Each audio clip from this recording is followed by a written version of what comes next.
Once upon a time, there was a young boy named Eithen who had always been drawn to the mysterious. He was fascinated by old houses, abandoned places, and the stories that whispered through the wind. One cold autumn evening, while walking through the woods near his town, he stumbled upon an old mansion. It was hidden deep within the trees, its silhouette dark and eerie against the setting sun. The house was said to have been abandoned for years, and no one dared to go near it. But Eithen, driven by curiosity and the thrill of adventure, decided to explore.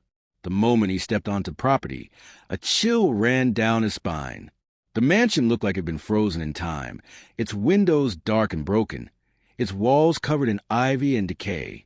Eithen could feel an unsettling presence, like the house itself was watching him. He ignored the feeling and pushed open the creaking door. Inside, the air was thick with dust, and the silence was almost suffocating. Every step he took echoed to the empty halls, the floorboards groaning beneath his weight. The house seemed much bigger on the inside than it appeared from the outside. There were rooms upon rooms, winding staircases, and long hallways that stretched into darkness. Eithen wandered deeper, his excitement growing as he imagined the secrets the house held.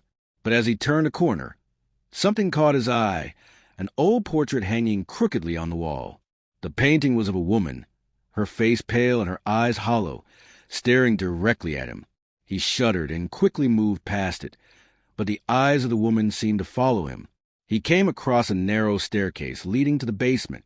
The air grew colder as he descended, and he felt an overwhelming sense of dread building in his chest. The basement door creaked open with a groan, revealing a dimly lit room full of old furniture and forgotten belongings. But there, in the far corner, something caught his attention.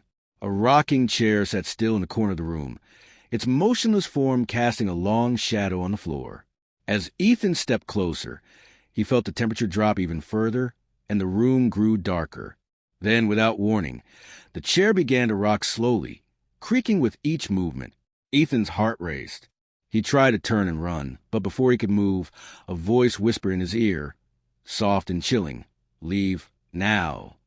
Frozen in fear, Eithen turned around to see nothing but the empty room. But the voice echoed in his mind, urging him to leave. He didn't need any more encouragement. He bolted up the stairs, his breath ragged, his legs trembling. As he reached the front door, he felt the temperature suddenly rise, and the house seemed to come alive around him.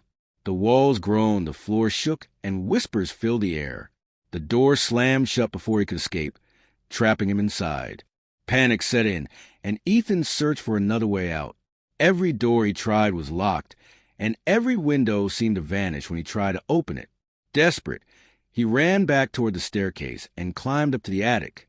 The room was filled with old trunks, cobwebs, and broken furniture.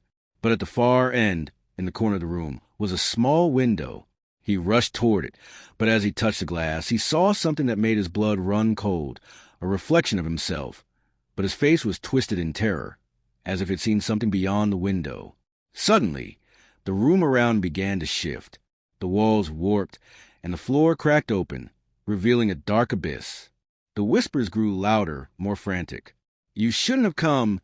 You shouldn't have come," they repeated over and over. Eithen, in a blind panic, ran toward the attic door, which now stood open. As he dashed through it, he was engulfed by darkness. For a brief moment, he thought he had escaped. But when the light returned, he found himself standing in the same room where he had started.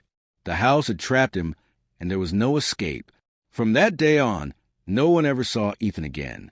The mansion still stands, abandoned and dark, and on certain nights, people claim to hear the creaking of a rocking chair and soft whispers carried on the wind. Those brave enough to venture near the house speak of seeing a shadowy figure in the window. Eithen, still trapped within the haunted walls, forever lost in the nightmare of a mansion